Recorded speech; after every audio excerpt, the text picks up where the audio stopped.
Good afternoon.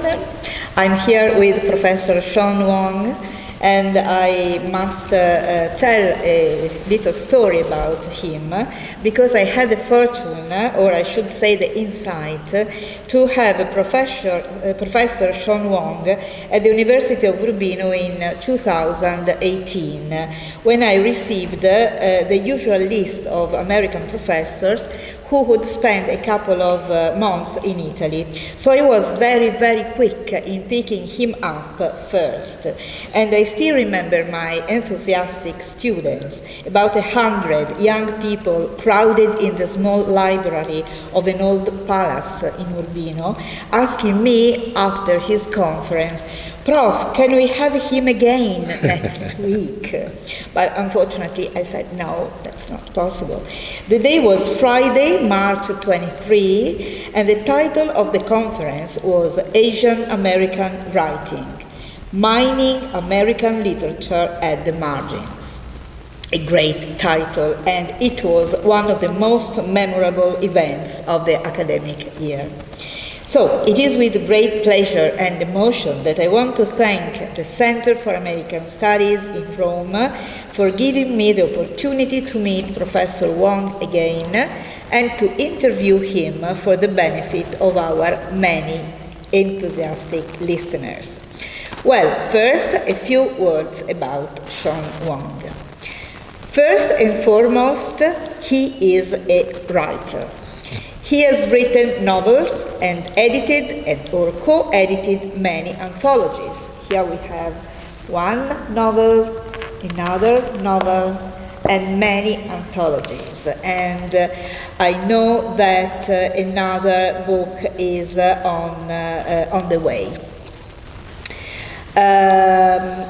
He has also started his own book series at the University of Washington Press, reissuing classic Asian American books and publishing a lot of new work.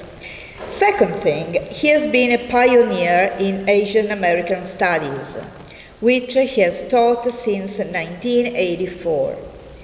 And he currently teaches Asian American literature in the Department of English, screenwriting in the Department of Cinema and Media Studies, both of them at the University of Washington, Seattle.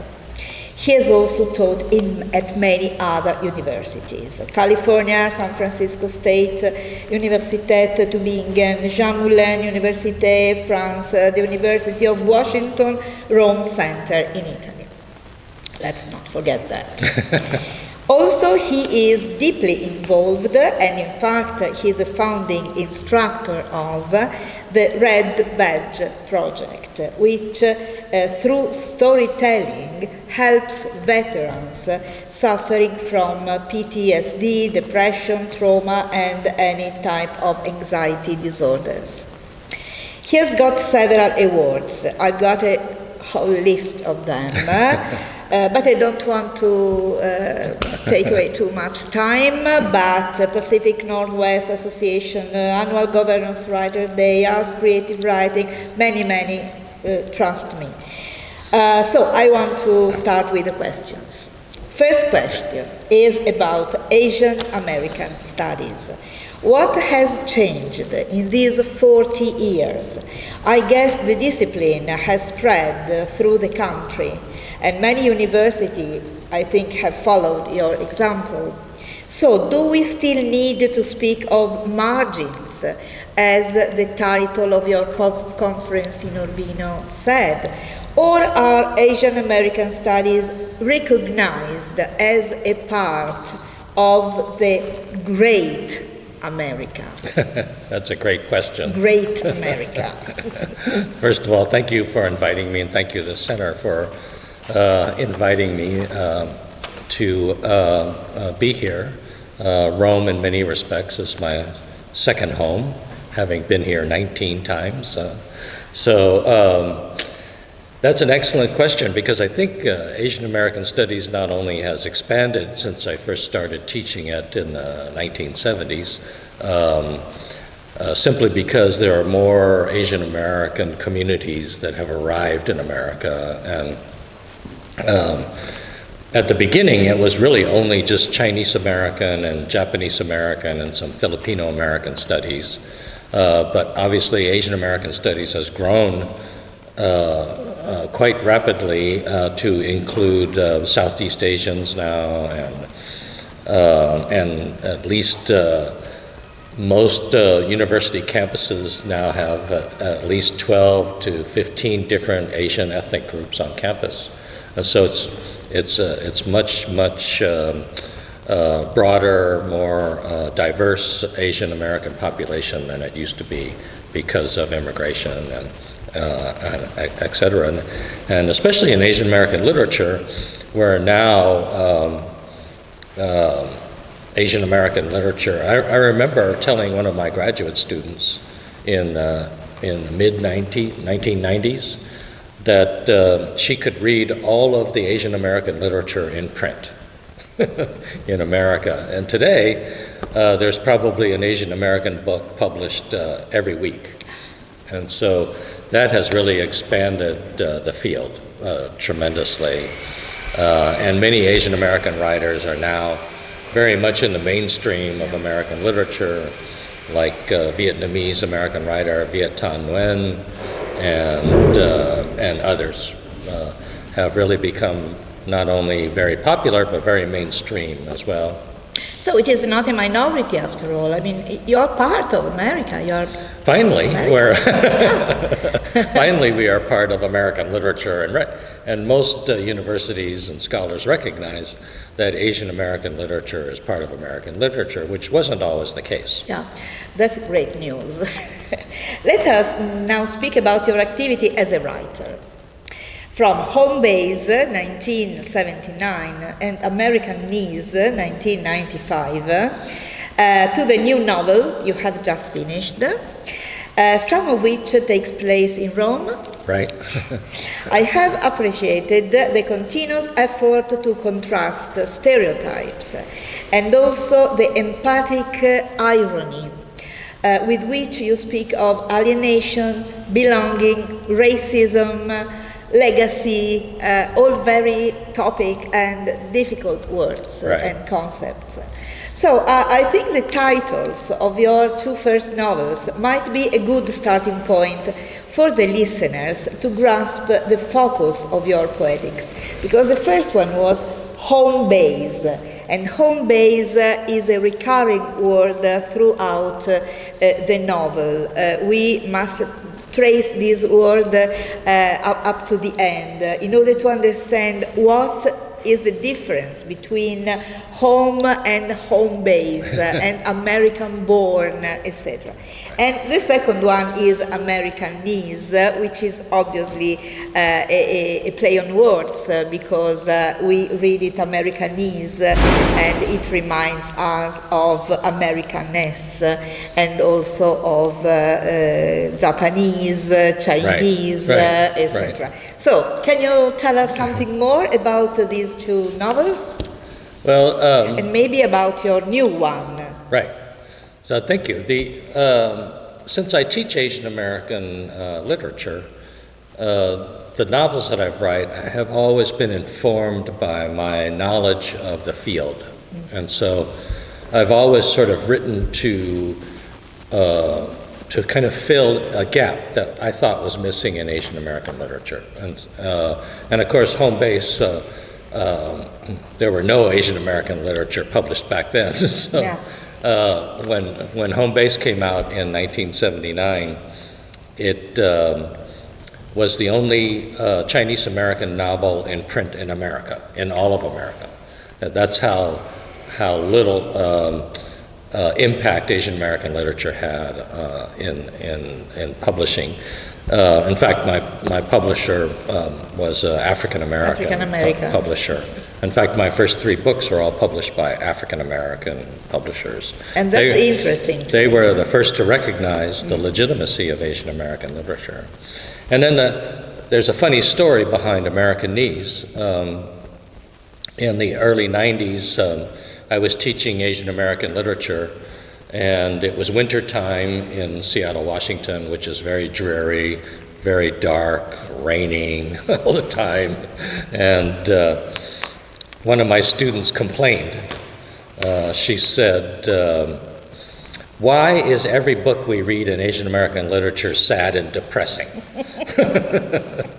And I had to agree with her, that every book was pretty depressing. There were books about sort of what I call grandma arriving in America and living the life of a really sort of desperate, struggling life of an immigrant. And my students said, aren't there any contemporary stories? Aren't there any funny stories? And then another student said, aren't there any? Nobody's falling in love, or or having sex, or everybody's dying. So I said, I'll write a book. Okay. That is, and so I wrote a romantic comedy to kind of fill the gap. And so that's, I've always I always say to my fellow professors, I've never been a scholar of American literature, but I'm more of an activist, sort of a literary activist. I've tried to bring attention to Asian American literature, and I also try to fill the gaps as a writer. I try to fill the gaps that I see in Asian American literature. And my new novel is the same thing, which is, its title is The Ancient and Occupied Heart of Greg Shute, XU. And he is a classics professor who has expertise in dead languages. And in other words, he studies and teaches dead languages that nobody speaks, and all the civilizations are dead. And he one day discovers that he too is completely irrelevant and anonymous. He teaches a dead language, dead civilizations that nobody is interested in. Okay, I want to translate this book. And so he decides to, because of sort of life's various tragedies, he realizes that he needs to kind of escape his anonymity and engage in the modern world. And so he leaves the university and decides to go into contemporary business and sort of learn the language of business. And without giving away too much of the book, he ends up in the business of women's fashion, which is the complete opposite of his field, right, of dead languages. And so he has to learn this new language, and the new language is how to speak to women, how to dress women, how to understand, instead of ancient civilizations, understand how clothing is constructed and worn on the body. And so he takes this journey, it's sort of a mythical journey to the island of women.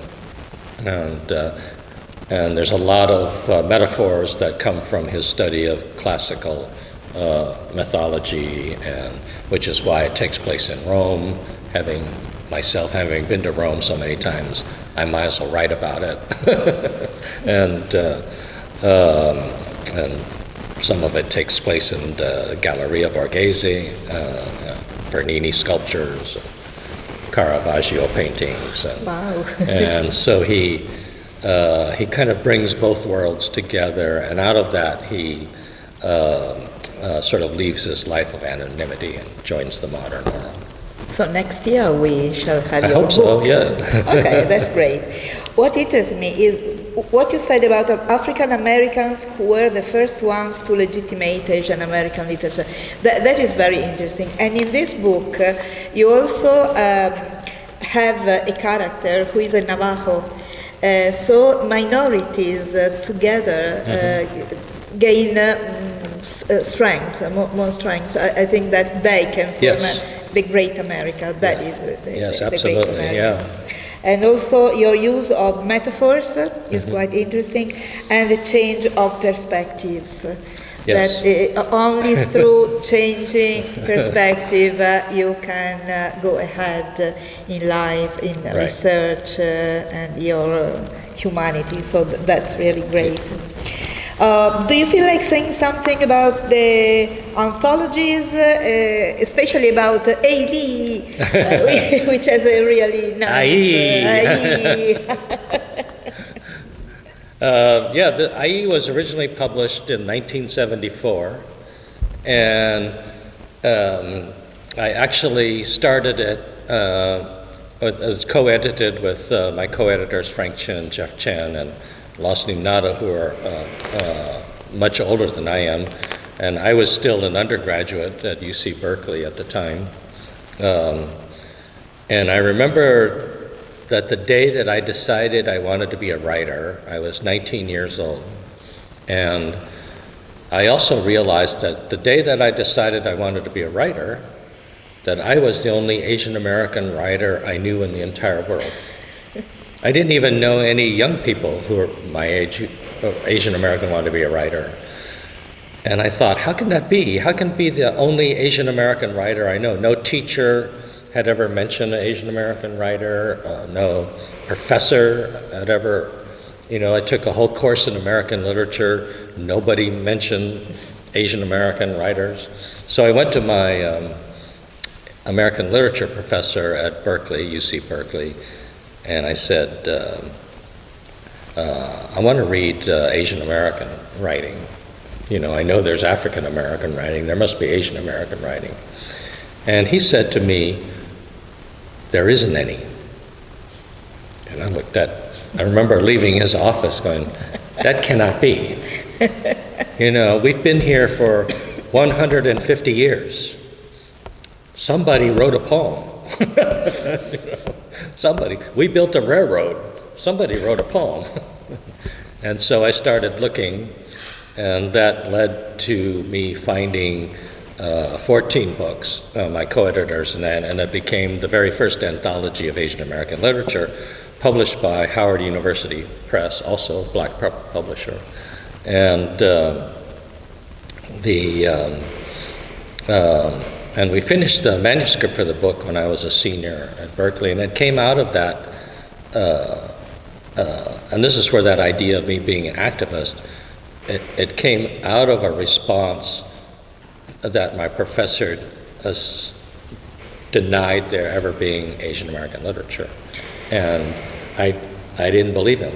And I think that's a great lesson to college students. If you don't find what it is you're looking for, even at a school as prestigious as Berkeley, you have to go out and find it yourself. And I was the teacher and the student. And Asian American literature was not hard to find. All you needed was this little thing called a library card, and you can find it. Great. Now, I want to finally to make our listeners know about the Red Badge project, which I find really interesting because it is based on storytelling, and it was originally thought for Vietnam soldiers, veterans. But I ask you to tell us about the project, but also I'd like to know if this model, this project, could be exported to other kinds of wars, of violence, of traumas. Absolutely. The Red Badge project started now about 15 years ago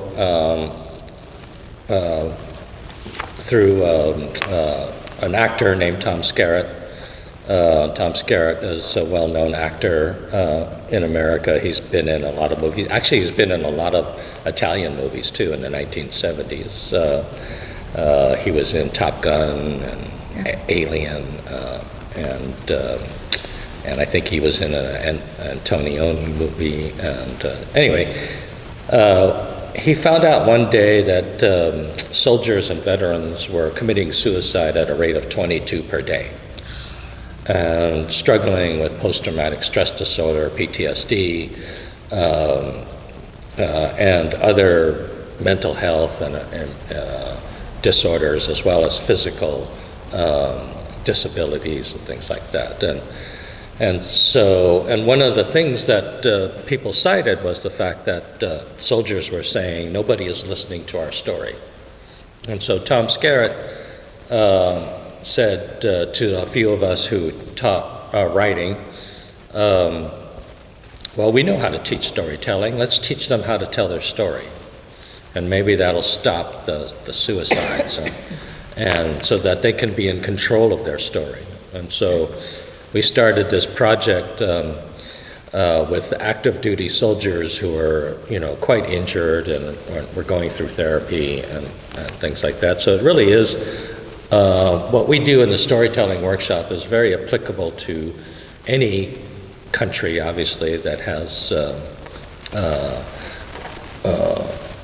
wounded military personnel who are undergoing that kind of stress. And we use three very simple principles in our writing, in our storytelling writing. One is we tell the soldiers that they can't change anything in their past, but as writers, they can control the message of their story. And that gives them power over that trauma, rather than the trauma having power over them. Right? And the other thing is we tell them that everything that they write must show what it is they're trying to understand, not what it is they already know. Right? And then the third principle is write the truth, not the facts. Right? And so that's a little tricky to understand. Your writing should always mind the truth rather than just sort of telling the factual story of what happened to you, right? So, and probably the best example is, I had a young man in my class who was injured by a suicide bomber, and he spent an entire year in the hospital trying to recover. He was 23 years old, very young. And while he was in the hospital, his father passed away of cancer. And he couldn't go home to be with his father because he was in the hospital. And so I remember saying to him, do you want to write the story about you getting injured? And he goes, oh, no. I already know that story. I don't want to write that story. And I said, well, what story do you want to write? And he says, I want to write a story about me being at my father's bedside and telling him what I was supposed to tell him. And so that covers principle number one, which is tell the truth, not the facts, right? Nobody can deny that his story is not truthful, even though factually it's not correct. But it's truthful because it means something to him. It satisfies the second principle of writing, which is write what you're trying to understand, not what you already know, right? And so he's trying to deal with processing that emotional tragedy in his life, right? And by writing about it. And also the third principle, which is you can't change anything in your past, but as a writer, you now have the power to control the message of that. And so this one story that he wrote incorporates all of the, the principles of that. And the workshop has been incredibly successful. And you go on, is it still active, this program? Yes. Yeah. So I liked what you said, because you spoke about listening. Nobody is listening to our story, you said. So listening comes before storytelling. Right. So you want to be listened to. Yeah. That is important. Right. And then the soldiers sort of filled a gap. You use this expression, filling a gap. Right. Even writing and telling stories maybe is filling a gap. Right. Because your life is full of holes, of things that you want to fill up, I think. Right. So thank you so much. Last thing, if there is time, before concluding our interview, I would like to ask you to read this wonderful page, if you want to, because I love it. It is a page from Americanese, chapter 2. The title is Gold Spike, and I love it because it is a page about the meaning of American born. What does it mean? About one's search for identity and the marvelous tribute to the Chinese who literally helped building the nation, building the railway and the bridges, etc. So, thank you. The main character is Raymond Ding, is his name. After his divorce, Raymond moved back to the Bay Area where his father still lived. An ominous, unspoken thought descended between them. Raymond would never again marry a Chinese woman and would thus be the first in his thin branch of the family tree not to be married to a Chinese. He was already the first to divorce. Raymond's father's name was Woodrow, or as his friends called him, Wood. His immigrant parents named him after a president, as they did his brothers, Abraham and Theodore, also American-born, as if their American names could guarantee greatness and wealth. Did a search for identity have to have symbolic momentum? Was it enough to push deep into the heart of America in a romantic search for identity, or was it enough to find something somewhere on the surface? A momentary acknowledgement of a specific time and place, perhaps even the faded glory of an American lie, would suffice, the driving of the gold spike to signal the completion of the transcontinental railroad built by Chinese workers from west to east, and from east to west by Irish workers, though no Chinese were allowed in the historic photo of the two locomotives meeting at Promontory Point, Utah. The men holding guns in the photo kept the Chinese at bay. Raymond's father had told him this version of American history, yet when he was in school, he could not find any mention of it.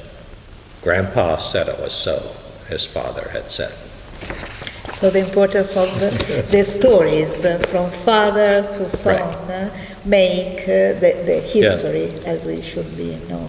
So thank you very much. I hope to see you again. And thanks to our listeners. Thank you. Good afternoon.